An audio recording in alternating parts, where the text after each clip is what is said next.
ಸಿದ್ಧ್ಯಂತಿ ಚ ಮನೋರಥಾಃ. ಶ್ರೀ ಗುರುಭ್ಯೋ ನಮಃ. ಶ್ರೀಮದ್ ಆಚಾರ್ಯರ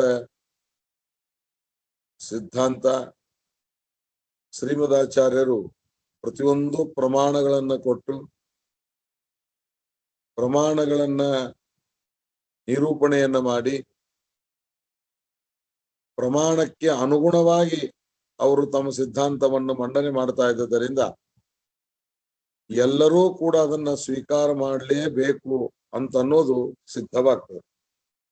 ಅದಕ್ಕಾಗಿ 23ನೇ ಶ್ಲೋಕದ ತನಕ ಅವರು ಎಲ್ಲ ವಿಷಯಗಳನ್ನು ಹೇಳಿ ಆ ಹೇಳಿದ ವಿಷಯಗಳಿಗೆ ಪ್ರಮಾಣಗಳನ್ನ 5-6 ಶ್ಲೋಕಗಳಲ್ಲಿ ಪ್ರಮಾಣಗಳನ್ನೇ ಸಂಗ್ರಹ ಮಾಡಿ ಶ್ಲೋಕವನ್ನು ಮಾಡಿದರು.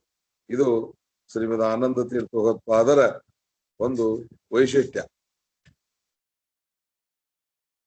23ನೇ ಶ್ಲೋಕದಿಂದ ಹಿಡ್ಕೊಂಡು 30, 31, 28, 29 ಶ್ಲೋಕದವರೆಗೆ, ಅಂದ್ರೆ 23, 24, 25, 26, 27, 28, 29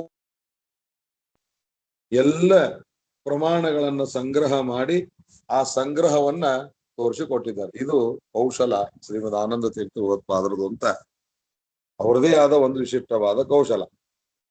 ಮತ್ತು ಅವ್ರದ್ದೇನು ಶ್ರೀಮದಾಚಾರ್ಯದು ಅಂತಂದರೆ, ನಾನು ಹೇಳಿದ್ದೇನೆ ಅಂತ ನೀವು ನಂಬಬೇಡಿ. ಸಿದ್ಧಾಂತವನ್ನ ಪ್ರಮಾಣಬದ್ಧವಾಗಿ ಅಚ್ಚುಕಟ್ಟಾಗಿ ಹೇಳ್ತೇನೆ, ಆ ಪ್ರಮಾಣ ಇದ್ದದ್ದಕ್ಕಾಗಿ ಒಪ್ಪಬೇಕು. ಯಾರಾದ್ರೂ ಒಪ್ಪಬೇಕು ಪ್ರಮಾಣ ಇದ್ದದ್ದಕ್ಕಾಗಿ ಅಂತ ಶ್ರೀಮದಾಚಾರ್ಯರು ಅದಕ್ಕೆ ಹೇಳ್ತಾರೆ. ಋಗಾದಯಶ್ಚ ಚತ್ವಾರಃ ಪಂಚರಾತ್ರಂಚ ಭಾರತಂ ಮೂಲ ರಾಮಾಯಣಂ ಬ್ರಹ್ಮಸೂತ್ರಂ ಮಾನಂ ಸ್ವತಃ ಸ್ಮೃತಂ. ಸ್ವತಃ ಮಾನಂ ಸ್ಮೃತಂ. ಸ್ವತಮಾನ ಅಂದ್ರೆ ಸ್ವಾಭಾವಿಕವಾಗಿ, ಇನ್ನು ಯಾವುದರ ಅಪೇಕ್ಷೆ ಇಲ್ಲದೇನೆ, ಇನ್ನೊಂದರ ಸಹಾಯ ಇಲ್ಲದೇನೆ, ಸ್ವತಃ ಅನ್ನೋ ಶಬ್ದಕ್ಕೆ ಇನ್ನೊಂದರ ಸಹಾಯ ಇಲ್ಲದೇನೆ ಸ್ವತಂತ್ರವಾಗಿ ಪ್ರಮಾಣ. ಅದಕ್ಕ ನಮ್ಮ ಈ ಭಾಷೆಯಲ್ಲಿ ಹೇಳೋದಾದ್ರೆ ಸಂವಾದ ನಿರಪೇಕ್ಷವಾಗಿ ಪ್ರಮಾಣ. ಸಂವಾದ ನಿರಪೇಕ್ಷವಾಗಿ ಪ್ರಮಾಣ. ಅಪೇಕ್ಷತಾಚ ಅಪೌರುಷಯತ್ವೇನ. ಸಂವಾದ ಯಾವಾಗ ಬೇಕು ಯಾವಾಗ ಬೇಡ ಅಂದರೆ, ಪುರುಷಕೃತವಾಗಿ ಏನಾದರೂ ಹೇಳೋದಾಗಿದ್ದರೆ ಅದಕ್ಕೊಂದು ಸಂವಾದ ಬೇಕು. ವೇದ ಉಪನಿಷತ್ತುಗಳು ಹೇಳ್ತಾ ಇರುವಾಗ ಸಂವಾದ ಬೇಕಾಗಿಲ್ಲ. ಯಾಕೆ? ಅದು ಅಪೌರುಷೇಯವಾದದ್ದರಿಂದ ಸ್ವತಃ ಅದು ಪ್ರಮಾಣನೇ. ಅಪೌರುಷೇಯತ್ವಂಚ ವಾಚಾ ವಿರೂಪನಿತ್ಯ ಅಂತನೋ ಶ್ರುತಿಯಿಂದ ಸಿದ್ಧವಾದದ್ದು. ಅದೇ ರೀತಿಯಾಗಿ ಪಂಚರಾತ್ರಾದಿಗಳು ಕೂಡ ಸಂವಾದ ನಿರಪೇಕ್ಷತ್ವವಾಗಿ. ಯಾಕೆ? ಇತಿಹಾಸ ಪುರಾಣ ಪಂಚಮೋ ವೇದಾನಾಂ ವೇದ ಅಂತ ಛಾಂದೋಗ್ಯ ಉಪನಿಷತ್ತಿನಲ್ಲಿ ಹೇಳಿದ್ದಾರೆ. ಹೇಳಿದ್ದರಿಂದ ಅವುಗಳು ಕೂಡ ವೇದ ತುಲ್ಯವಾದದ್ದರಿಂದ ಅವುಗಳು ಕೂಡ ಸ್ವತಃ ಪ್ರಮಾಣ, ಸಂವಾದ ನಿರಪೇಕ್ಷವಾಗಿ ಪ್ರಮಾಣ. ಅಲ್ರಿ, ಇತಿಹಾಸ ಪುರಾಣ ಅಂತ ಹೇಳ್ಯಾರ, ಇತಿಹಾಸ ಶಬ್ದದಿಂದ ಯಾವುದನ್ನು ತೆಗೆದುಕೊಳ್ಬೇಕು ಅಂತಂದರೆ ಪಂಚರಾತ್ರಾದಿ ತೃತೀಯಂ ಗ್ರಾಹ್ಯಂ. ಇತಿಹಾಸ ಶಬ್ದದಿಂದ ಪಂಚರಾತ್ರಾದಿ 3 ಗ್ರಂಥಗಳನ್ನ ತೆಗೆದುಕೊಳ್ಳಬೇಕು. ಮೊದಲಾದ 3 ಅಂದರೆ ಪಂಚರಾತ್ರ, ಭಾರತ, ಮೂಲ ರಾಮಾಯಣಂ ತಥಾ ಇವುಗಳಿಗೆ ಇತಿಹಾಸ ಎಂದು ಕರೆಯುತ್ತಾರೆ. ಬೃಹದಾರಣ್ಯಕ ಉಪನಿಷತ್ತಿನ ಭಾಷ್ಯದಲ್ಲಿ ಶ್ರೀಮದಾಚಾರ್ಯರು ಪ್ರಕಾಶಿಕಾ ವಚನವನ್ನ ತೆಗೆದುಕೊಂಡು, ಆ ಪ್ರಕಾಶಿಕಾ ವಚನದ ವಿಜಯಸಿಂಹ ಬಂದಿದೆಯಾ?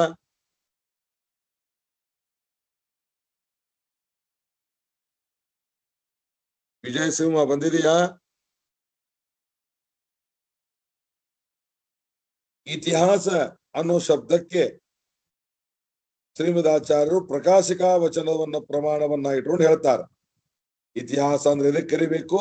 ಪಂಚರಾತ್ರ, ಭಾರತ, ಮೂಲ ರಾಮಾಯಣ ಇವುಗಳಿಗೆ ಇತಿಹಾಸ ಅಂತ ಕರೀತಾರೆ. ಹಾಗಾದ್ರೆ ಇತಿಹಾಸ ಏನಿದು? 5ನೇ ವೇದ ಅಂತ ಕರೆದಿದ್ದಾರೆ. ವೇದ ಏನಿದು? ಅಪೌರುಷೇಯ. ವೇದ ಅಪೌರುಷೇಯವಾದದ್ರಿಂದ ಸಂವಾದ ನಿರಪೇಕ್ಷವಾಗಿ ಸ್ವತಃ ಪ್ರಮಾಣ. ಮತ್ತೆ ಇವು ಯಾವ ವೇದ ಅಲ್ಲಲ್ರಿ, ಮತ್ತೆ ಇವು ಯಾರೋ ಪುರುಷ ಕರ್ತೃಕವಾದದ್ದಲ್ಲ ಅಂದ್ರೆ ಹಾಗೆ ಪುರುಷರಿಂದ ನಿರ್ಮಿತವಾಗಿದ್ದರೂ ಕೂಡ ಇವುಗಳಿಗೆ ಇತಿಹಾಸ ಅಂತ ಕರೀತಾರೆ. ಅದ್ರ ಇತಿಹಾಸ ಅಂತ ಕರೆದ ಮಾತ್ರಕ್ಕೆ ಅದು ಒಂದು ಸಂವಾದ ಬೇಕಲ್ಲ. ಇತಿಹಾಸ ಅಂತ ಅನ್ನೋದು ಇದು 5ನೇ ವೇದಕ್ಕೆ 5ನೇ ವೇದ. ಅಂದ್ರೆ ವೇದಕ್ಕೆ ನೀವು ಹೇಗೆ ಗೌರವವನ್ನು ಕೊಡ್ತೀರೋ, ವೇದವನ್ನ ಎಷ್ಟು ಪೂಜನೀಯ ಸ್ಥಾನದೊಳಗಿಟ್ಟು ಅವುಗಳನ್ನ ಗೌರವಿಸ್ತೀರೋ ಅಷ್ಟೇ ಸ್ಥಾನಮಾನ ಇತಿಹಾಸ ಪುರಾಣಕ್ಕೆ ಇದೆ. ಹಾಗಾದ್ರೆ ಇತಿಹಾಸ ಅಂದ್ರೆ ಏನು ಪ್ರಶ್ನೆ ಬಂತು? ಪಂಚರಾತ್ರ, ಭಾರತ, ಮಹಾಭಾರತ, ಮೂಲ ರಾಮಾಯಣ. ಬ್ರಹ್ಮಾದ್ಯಂಚ ಪ್ರೋಕ್ತಂ ಬ್ರಹ್ಮಾದ್ಯಂಚ ಪುರಾಣಕಂ. ಏನು ಪುರಾಣಗಳು ಅಂತ ಪ್ರಕಾಶದಲ್ಲಿ ಹೇಳಿದ್ದಾರೆ ಅಂತ ಬೃಹದಾರಣ್ಯಕೋಪನಿಷತ್ತು ಭಾಷ್ಯದಲ್ಲಿ ಶ್ರೀಮದಾಚಾರ್ಯರು ಸಂಗ್ರಹ ಮಾಡಿದ್ದಾರೆ. ಅಷ್ಟೇ ಅಲ್ಲದೇನೆ ಇನ್ನೊಂದು ಪ್ರಮಾಣ ವ್ಯಾಸಸ್ಮೃತಿ ಅಂತ ಒಂದು ಗ್ರಂಥ, ಅಲ್ಲಿಯೂ ಕೂಡ ಹೇಳಿದ್ದಾರೆ. ವೇದಾಶ್ಚೈವ ಇತಿಹಾಸಾಶ್ಚ ಪುರಾಣಂ ಭಾಗವತಂ ತಥಾ ಮೂಲ ಪ್ರಮಾಣ ಮುದ್ದಿಷ್ಟಂ ಮೀಮಾಂಸಾ ಚೋತ್ತರ ತಥಾ. ಅಂದ್ರ ವೇದಗಳು, ಇತಿಹಾಸ ಪುರಾಣಗಳು, ಭಾಗವತ ಇವನು ಕೂಡ ಪ್ರಮಾಣ ಅಂತ ಹೇಳಿದ್ದಾರೆ. ಹಾಗಾದ್ರೆ ವೇದ, 4 ವೇದ, ಪಂಚರಾತ್ರಾಗಮ, ಭಾರತ, ಮೂಲ ರಾಮಾಯಣ ಹಾಗೂ ಬ್ರಹ್ಮಸೂತ್ರ ಇವುಗಳು ಪ್ರಮಾಣ. ಅಂದರೆ ಸಂವಾದ ನಿರಪೇಕ್ಷವಾಗಿ ಪ್ರಮಾಣ. ಅಂದರೆ ಇನ್ನು ತೆಳಗಿಳಿದು ಹೇಳೋದಾದ್ರೆ ಇನ್ನೊಂದರ ಸಹಾಯ ತೆಗೆದುಕೊಂಡು ಪ್ರಮಾಣ ಆಗದೆ ಇರೋದು. ನೀ ಹೇಳಿದಕ್ಕೇನಪ್ಪ ಅವ್ರು ಹೇಳ್ಯಾರ, ಅವ್ರು ಹೇಳಿದಕ್ಕೇನು ಅವ್ರು ಹೇಳ್ಯಾರ. ಅದ್ರ ಈ ತೆಳಗಿನ ಇಬ್ಬರಿಗೆ ಆ ಮೇಲಿನ ಇಬ್ಬರು ಕಾರಣರಾದ್ರು. ಅವರಿಗೆ ಯಾರು ಅವ್ರು ಹೇಳ್ಯಾರ ಬಹುದೈತಲ್ಲಿ ಅಂತ ಹೆಂಗ್ ಹೇಳ್ತೇವಲ್ಲ, ಹಂಗ ಈ ವೇದಗಳಲ್ಲಿ, ಪುರಾಣಗಳಾದ ಈ ಭಾಗವತಾದಿಗಳಲ್ಲಿ, ಮೂಲ ರಾಮಾಯಣ ಇವುಗಳಲ್ಲಿ ಹೇಳಿದ ವಿಷಯ ಇದು ಸ್ವತಃ ಪ್ರಮಾಣ. ಇನ್ನು ಮುಂದಿನ ನೋಡ್ಕೋರಿ. ಅವಿರುದ್ಧಂ ತು ಯತ್ವಸ್ಯ ಪ್ರಮಾಣಂ ತಚ್ಚನಾನ್ಯಥಾ ಏತದ್ವಿರುದ್ಧಂ ಯತ್ತು ಸ್ಯಾತ್ ನ ತನ್ಮಾನಂ ಕಥಂಚನ. ನತನ್ಮಾನಂ ಕಥಂಚನ. ಅವಿರುದ್ಧಂ ತು ಯತ್ವಸ್ಯ ಅಸ್ಯ ಬ್ರಾಹ್ಮಣ್ಯಸ್ಯ ಋಗಾದಿ ಸಮೂಹಸ್ಯ. ಋಗಾದಿ ಸಮೂಹಕ್ಕೆ ಏನು ಪ್ರಾಮಾಣ್ಯವುಳ್ಳ ಈ ಋಗಾದಿ ವೇದಗಳ ಗುಂಪಿಗೆ ಅವಿರುದ್ಧಂತು ಯಾವುದು ವಿರುದ್ಧವಾಗೋದಿಲ್ಲವೋ ಅದು ಪ್ರಮಾಣ ದೇವ, ಅಂದ್ರೆ ಪ್ರಮಾಣಮೇವ. ಪ್ರಮಾಣ ಎಂದು ಗೃಹೀತವಾದ ಈ ಋಗಾದಿ ಸಮೂಹಕ್ಕೆ ಯಾವುದು ಅವಿರುದ್ಧನೋ ವಿರುದ್ಧ ಅಲ್ಲನೋ ಅದು ಕೂಡ ಪ್ರಮಾಣಂ ತತ್, ಅದು ತತ್ತು ತದೇವ. ತತ್ತು ತದೇವ ಅಂದ್ರೆ ಅದು ಪ್ರಮಾಣವೇ. ಅನ್ಯಥಾ ಪ್ರಮಾಣಂ ನ.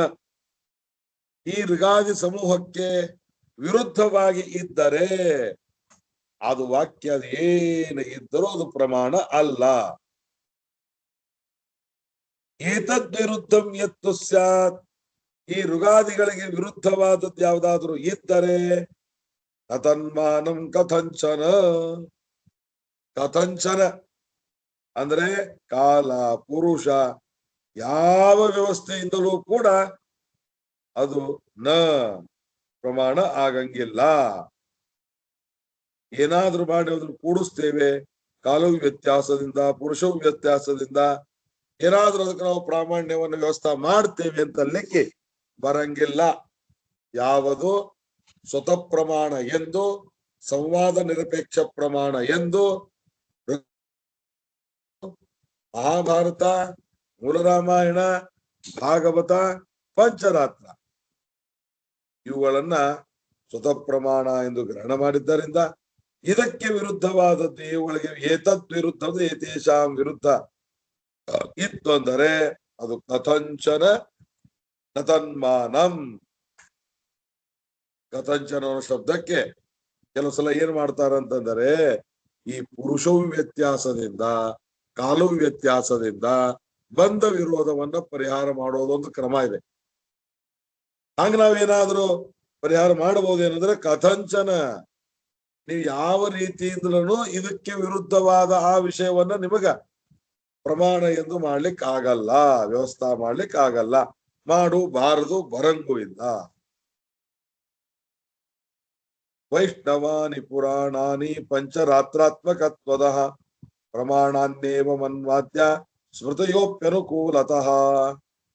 ಇನ್ನ ಹಿಂದೆ ಹೇಳಿದ ಏನು ಪ್ರಮಾಣಗಳು ಬರ 4 ವೇದ, ಪಂಚರಾತ್ರಾಗಮ, ಮಹಾಭಾರತ, ಮೂಲ ರಾಮಾಯಣ, ಬ್ರಹ್ಮಸೂತ್ರ, ಇವುಗಳಿಗೆ ಯಾವ ಪುರಾಣಗಳು ಪಂಚರಾತ್ರ ಅಂದ್ರ ಪಂಚರಾತ್ರಾತ್ಮಕವಾಗಿವೆ ಅಂದ್ರ ಪಂಚರಾತ್ರದಲ್ಲಿ ಹೇಳಿದ ಅರ್ಥವನ್ನ ಪ್ರತಿಪಾದನೆ ಮಾಡುತ್ತವೆಯೋ ಆ ವೈಷ್ಣವ ಪುರಾಣಗಳು ಪ್ರಮಾಣಾನ್ನೇವ. ಪಂಚರಾತ್ರಾತ್ಮಕತ್ವೇನ ಅಂದ್ರೆ ಪಂಚರಾತ್ರ ಪಂಚರಾತ್ರಾಗಮ ಅಲ್ಲಿ ಹೇಳಿದ ಅರ್ಥ ಅದನ್ನ ಪ್ರತಿಪಾದನೆ ಮಾಡುವುದು ಅಂತಾದರೆ ಆ ವೈಷ್ಣವಾನಿ ಪುರಾಣಾನಿ ಪ್ರಮಾಣಾನ್ನೇವ, ಅವು ಪ್ರಮಾಣಗಳೇ. ಮನ್ವಾದ್ಯಾಹ ಸ್ಮೃತಿಯೋಪಿ ಅನುಕೂಲತಃ, ಅನುಕೂಲವಾಗಿ ಇರುವ ಮನ್ವಾದಿ ಸ್ಮೃತಿಗಳು ಕೂಡ ಪ್ರಮಾಣನೆ. ಅಂದ್ರೆ ಪಂಚರಾತ್ರ ಗ್ರಹಣೇನ ವೈಷ್ಣವ ಪುರಾಣಾನಾಂ ಗ್ರಹಣ ನ ಪೃಥಕ್ ಗ್ರಹಣವಿತಿ ಭಾವ. ತರ್ಹಿ ಸ್ಮೃತೀನಾಂ ಅಪ್ರಾಮಾಣ್ಯಂ ಕಿಂ ಅದಲ್ಲ ಮನ್ವಾದ್ಯಾಯಿತಿ ಅನುಕೂಲತಃ. ಅದ ಅನುಕೂಲತ್ವಾದೇವ ಪ್ರಮಾಣಾನೀತಿ ಜ್ಞೇಯಾಹ.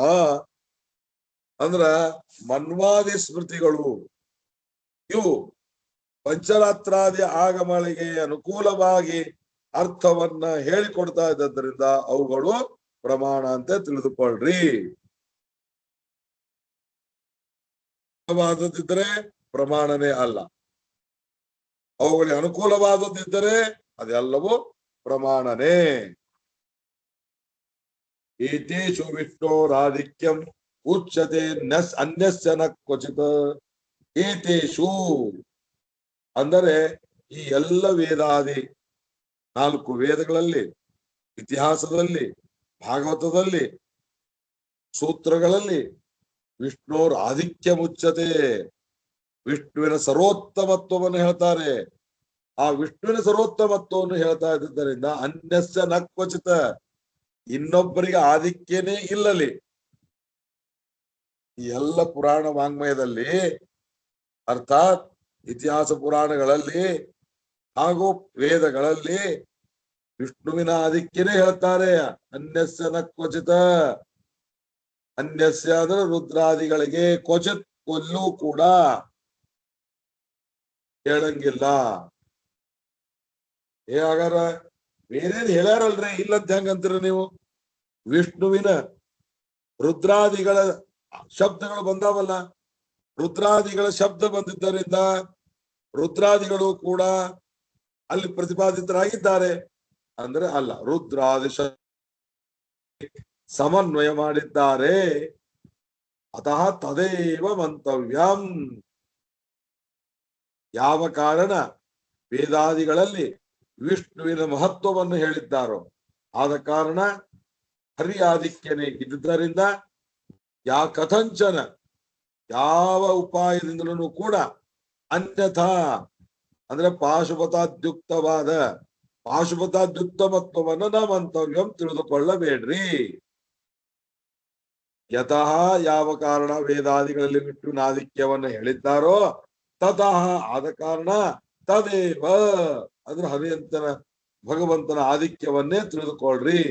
ಕಥಂಚನ ಯಾವ ಉಪಾಯದಿಂದಲೂ ಕೂಡ ಅನ್ಯಥಾ ಪಾಶುಪತಾದಿಗಳಲ್ಲಿ ಹೇಳಿದ ಪಾಶುಪತಾದ್ಯುಕ್ತಮತ್ವವನ್ನ ನಾಮಂತವ್ಯಂ ತಿಳಿದುಕೊಳ್ಳಬೇಡ್ರಿ. ಎಷ್ಟು ಮಹತ್ವದ್ದು ನೋಡ್ರಲ್ಲ ಇವು. ಏತೇಷು ವಿಷ್ಣೋರಾಧಿಕ್ಯಂ ಉಚ್ಯತೆ ಅನ್ಯಸ್ಯ ನ ಕ್ವಚಿತ್ ಅತಃ ತದೇವ ಮಂತವ್ಯಂ. ವಿಷ್ಣುವಿನಾಧಿಕ್ಯವನ್ನೇ ತಿಳಿದುಕೊಳ್ಳಬೇಕು. ಅನ್ಯಥಾ ಬೇರೆ ಬೇರೆ ಪಾಶುಪತಾದಿಗಳಲ್ಲಿ ಹೇಳಿದ, ಪುರಾಣಗಳಲ್ಲಿ ಹೇಳಿದ ಪಾಶುಪತಾದಿ ಉತ್ತಮತ್ವವನ್ನ ಕಥಂಚನ ಮಂತವ್ಯಂ. ಯಾವ ಕಾರಣದಿಂದಲೂ, ಅಂದ್ರೆ ಯಾವ ಉಪಾಯದಿಂದಲೂ, ಯಾವ ರೀತಿಯಿಂದಲೂ ಅದನ್ನ ತಿಳಿದುಕೊಳ್ಳಿಕ್ ಬರೋದಿಲ್ಲ, ತಿಳಿದುಕೊಳ್ಳಬಾರದು. ಮತ್ತೆ ಹೇಳ್ಯಾರಲ್ರಿ ಅಂದ್ರ ಅದಕ್ಕೆ ಹೇಳ್ತಾರ, ಮೋಹಾರ್ಥಾನಿ ಅನ್ಯ ಶಾಸ್ತ್ರಾಣಿ ಕೃತಾನ್ಯೇವಾಜ್ಞೆಯ ಹರೇಹೇ ಅತ ಗ್ರಾಹ್ಯಂ ಅಸುರಾಣಾಂ ತಮೋಗತೇಹೇ. ನಿಮ್ಮಂತಹ ಸಾತ್ವಿಕರ ಉದ್ಧಾರಕ್ಕಾಗಿ ಈ ಪುರಾಣಗಳಲ್ಲಿ ಹೇಳಿದ ವಿಷಯವನ್ನೇ ತಿಳ್ಕೊಳ್ರಿ. ಮತ್ತ ಆ ಬೇರೆ ಪುರಾಣಗಳಲ್ಲಿ ಹೇಳ್ಯಾರಲ್ಲ ಮತ್ತಂದ್ರ ಅಲ್ಲಿ ಹೇಳಿದ್ದನ್ನ ತಿಳ್ಕೋಬೇಡ್ರಿ. ಅಲ್ಲಿ ಹೇಳಿದ್ದನ್ನ ಅಸುರನ ಸಾಧನೆಗಾಗಿ ಹೇಳಿದ್ದು. ಅಸುರನ ಸಾಧನೆನೂ ಆಗ್ಬೇಕು ಬೇಡ? ಸಾತ್ವಿಕರ ಸಾಧನೆಯಾಗಿ ಮೋಕ್ಷಕ್ಕೆ ಹೋಗ್ತಾರಂದ ಮೇಲೆ ಅಸುರರು ತಮ್ಮ ಸಾಧನೆಯನ್ನು ಮಾಡಿಕೊಂಡು ಅವರು ಅಂದಂತ ತಪಸ್ಸಿಗೆ ಹೋಗ್ಬೇಕು. ಅವ್ರ ಅಂದಂತ ತಪಸ್ಸಿಗೆ ಹೋಗ್ಬೇಕಂದ್ರ ಅವರಿಗೂ ಕೂಡ ಸಾಧನೆ ಆಗ್ಬೇಕು. ಅವರಿಗೂ ಸಾಧನೆ ಆಗ್ಬೇಕಂದ್ರ ಅವ್ರು ದೇವರಿಗೆ ಬೈಬೇಕು, ದೇವರ ವಿರುದ್ಧ ತಿಳ್ಕೋಬೇಕು. ಆ ತಿಳಿದುಕೊಳ್ಳುವುದಕ್ಕಾಗಿ ಆ ಶಾಸ್ತ್ರಗಳನ್ನ ರಚನೆ ಮಾಡಿದ್ದಾರೆ. ಅನ್ಯ ಶಾಸ್ತ್ರಾಣಿ ಮೋಹಾರ್ಥಾನಿ. ಪಾಶುಪತಾದಿ ಶಾಸ್ತ್ರಗಳು ಮೋಹಾರ್ಥಾನಿ. ಮೋಹ ಅಂದ್ರ ಅಜ್ಞಾನ. ಅದಕ್ಕಾಗಿ ಅಂದ್ರ ಅಜ್ಞಾನವನ್ನ ಹುಟ್ಟಿಸುವುದಕ್ಕಾಗಿ, ತಜ್ಜನನಕ್ಕಾಗಿ. ಅಂದ್ರ ಮೋಹ ಅಂದ್ರೆ ಅಜ್ಞಾನ. ಆ ಅಜ್ಞಾನದ ಉಪಲಕ್ಷಣೆಯ ಉತ್ಪತ್ತಿಗಾಗಿ ಅದೇ ಪ್ರಯೋಜನವುಳ್ಳದ್ದನ್ನಾಗಿ ಮಾಡಿಕೊಂಡು ಶಾಸ್ತ್ರಗಳನ್ನ ರಚನೆ ಮಾಡಿದ್ದಾರೆ ಕೃತಾನಿ. ಅದಕ್ಕೂ ಕೂಡ ಆಜ್ಞೆಯ ಹರೇಹೇ. ದೇವರೇ ಆಜ್ಞೆ ಮಾಡ್ಯಾನ್ರಿ. ಏನ್ ದೇವರ ಆಜ್ಞೆ ಮಾಡ್ಯಾನ? ನೀನು ಇಂಥ ಶಾಸ್ತ್ರಗಳ ರಚನೆ ಮಾಡಪ್ಪ ರುದ್ರ ಅಂತ ದೇವರ ಆಜ್ಞೆಯಿಂದ ಅಜ್ಞಾನವೇ ಪ್ರಯೋಜನವನ್ನಾಗಿಟ್ಟುಕೊಂಡು ಅನ್ಯ ಶಾಸ್ತ್ರಗಳನ್ನ ರಚನೆ ಮಾಡಿದ್ದಾರೆ. ಅತಃ ಈ ಕಾರಣದಿಂದ ತೇಷು ಉಕ್ತಂ, ಮೋಹಾರ್ಥಕ್ಕಾಗಿ ರಚನೆ ಮಾಡಿದ ಪಾಶುಪತಾದಿ ಶಾಸ್ತ್ರಗಳಲ್ಲಿ ಹೇಳಿದ ವಿಷಯವನ್ನ ಅಗ್ರಾಹ್ಯಂ, ಸಾತ್ವಿಕರು ಮೋಕ್ಷವನ್ನು ಪಡೆದುಕೊಳ್ಳಬೇಕು ಅನ್ನುವರು ಗ್ರಹಣ ಮಾಡಬಾರದು. ಮತ್ತದ್ ಹೇಳಿದ್ರೆ ಯಾಕ? ಅಸುರಾಣಂ ತಮೋಗತೇಹೇ. ಅಸುರರಿಗೆ ತಮಸ್ಸಾಧನ ಆಗೋದಕ್ಕಾಗಿ ಅವರಿಗೆ ತಮಸ್ಸಿನ ಪ್ರಾಪ್ತಿ ಆಗ್ಬೇಕಲ್ಲ. ಅವರಿಗೆ ತಮಸ್ಸಿನ ಪ್ರಾಪ್ತಿ ಆಗ್ಬೇಕಂದ್ರೆ ಅವರು ಆ ಪಂಚರಾತ್ರಾದಿ ಆಗಮಗಳಲ್ಲಿ ಹೇಳಿದ ಅದಕ್ಕೆ ವಿರುದ್ಧವಾದ ವಿಷಯವನ್ನ ತಿಳಿದುಕೊಳ್ಬೇಕಾದ್ರೆ ಅವರಿಗೊಂದು ಶಾಸ್ತ್ರ ಬೇಕು ಅಂತೇಳಿ ಭಗವಂತ ಆಜ್ಞೆ ಮಾಡಿದ. ಆಜ್ಞೆಯನ್ನ ಮಾಡಿ ಆ ಶಾಸ್ತ್ರಗಳನ್ನ ದೈತ್ಯರ ಅಜ್ಞಾನಕ್ಕೋಸ್ಕರವೇ ನಿರ್ಮಾಣ ಮಾಡಿದ್ದರಿಂದ ನಾವು ಅದನ್ನ ತಿಳಿದುಕೊಳ್ಳಬಾರದು, ಅದನ್ನು ಸ್ವೀಕಾರ ಮಾಡಬಾರದು.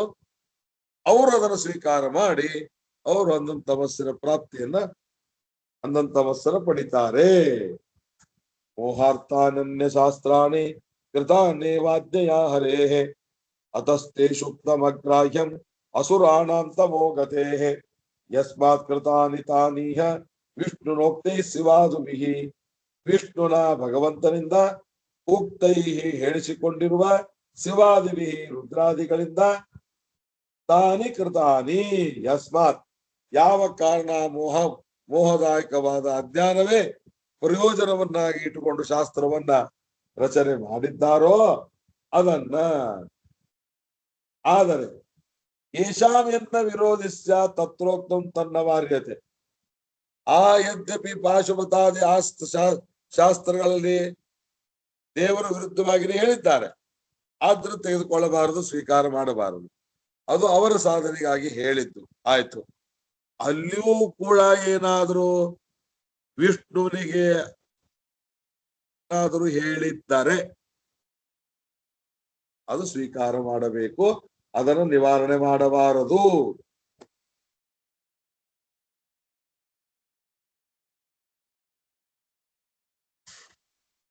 ಏನ್ ಕಲ್ಪನಾ ಬಂತ್ರಿ?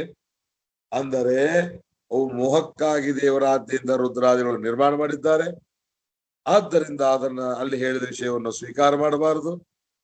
ಅಲ್ಲಿ ಹೇಳಿದ್ರೋಗು ಏನಾದರೂ ದೇವರ ಮಹಾತ್ಮ್ಯಕ್ಕೆ ಅವಿರುದ್ಧವಾಗಿತ್ತು ಅಂದ್ರೆ ಸ್ವೀಕಾರ ಮಾಡಿ, ವಿರುದ್ಧ ಇದ್ರದ್ದು ಸ್ವೀಕಾರ ಮಾಡಬಾರದು. ಅವಿರುದ್ಧ ಇತ್ತು ಅಂದರೆ ಅವಶ್ಯ ಅದನ್ನ ಸ್ವೀಕಾರ ಮಾಡಬಹುದು. ಯಸ್ಮಾತ್ ಕೃತಾನಿ ತಾನಿ ಹ್ಯ ವಿಷ್ಣುನೋಕ್ತೈ ಶಿವಾದಿಭಿಃ ಯೇಷಾಂ ಯನ್ನ ವಿರೋಧಿ ಸ್ಯಾತ್ ತತ್ರೋಕ್ತಂ ತನ್ನ ವಾರ್ಯತೆ. ವೇದಾದಿಗಳಿಗೆ ಯತನ ವಿರೋಧಿ ಆ ಶಿವಾದಿಗಳಿಂದ ರಚಿತವಾದ ಮೋಹಕ್ಕಾಗಿ ಅಜ್ಞಾನಕ್ಕೆ ಪ್ರಯೋಜನ ರಚನೆ ಮಾಡಿದ ಶಾಸ್ತ್ರಗಳಲ್ಲಿ ವೇದಾದಿಗಳಿಗೆ ವಿರೋಧ ಇಲ್ಲದೆ ಇದ್ದರೆ ತತ್ರೋಕ್ತಂ ಅಲ್ಲಿ ಹೇಳಿದ ವಿಷಯವನ್ನ ನ ವಾರ್ಯತೆ ಅದನ್ನು ನಿವಾರಣೆ ಮಾಡಬಾರದು, ಅದನ್ನ ಸ್ವೀಕಾರ ಮಾಡಬೇಕು ಅಂತ ಹೇಳಿದ್ದಾರೆ. ವಾದಿ ಬಿಟ್ಟಿದ್ರೆ ತೆಗೆದ್ಬಿಡು, ಯಾರಿಗೆ ಏನಾದ್ರು ಕೇಳೋದಿದ್ರೆ ಕೇಳಿ. ಆಚಾರ್ಯ ನನ್ಗೆ 3 ಡೌಟ್ ಇದೆ. ನೀವು ಫಸ್ಟ್ ಕ್ವಶನ್ ಕೇಳಾದ್ಮೇಲೆ ಎರಡನೇದಾದ್ಮೇಲೆ ಮೂರನೇದ್ ಕೇಳ್ತೀನಿ. ಫಸ್ಟ್ ಕ್ವಶನ್ ಏನು ಅಂದ್ರೆ, ನಾನು ನನ್ ಬಗ್ಗೆನೆ ನಾನು ಕೇಳ್ಕೊತಾ ಇದ್ದೀನಿ. ನಾನು ತಮೋ ಯೋಗಿನೋ ಅಥವಾ ನಿತ್ಯ ಸಂಸಾರಿನೋ ಅಥವಾ ಮುಕ್ತಿ ಯೋಗ್ಯನೋ ಅಂತ ಹೆಂಗ್ ಗೊತ್ತಾಗುತ್ತೆ? ನೀನು ಮಾಡುವ ಚರ್ಯೆ ಮೇಲೆ ತಿಳ್ಕೋತೀವಿ ನಾವು. ನೀನು ಪಾಠ ಕೂಡ್ಲಿತ್ತಿದಿ, ಪ್ರಶ್ನೆ ಕೇಳಲಿತ್ತಿದಿ, ನಿತ್ಯ ಸಂಧ್ಯಾನ ಮಾಡ್ಲಿತ್ತಿದಿ, ಇದನ್ನು ನೋಡಿಕೊಂಡು ಈಗಂತೂ ನೀನು ನಿರ್ಣಯನ ಹೇಳಂಗಿಲ್ಲ. ನಿರ್ಣಯ ಹೇಳಿಕ್ ನಾನೇನಿದ್ ನನಗೆ ಗೊತ್ತಿಲ್ಲ ಇನ್ನು. ಅರ್ಥ ಆಯ್ತು. ಅಂದ ಮೇಲೆ ನಿರ್ಣಯ ಕೊಡ್ಲಿಕ್ ಬರಲ್ಲ, ಸಾಮಾನ್ಯ ನಿರ್ಣಯ ಕೊಡ್ತದೆ.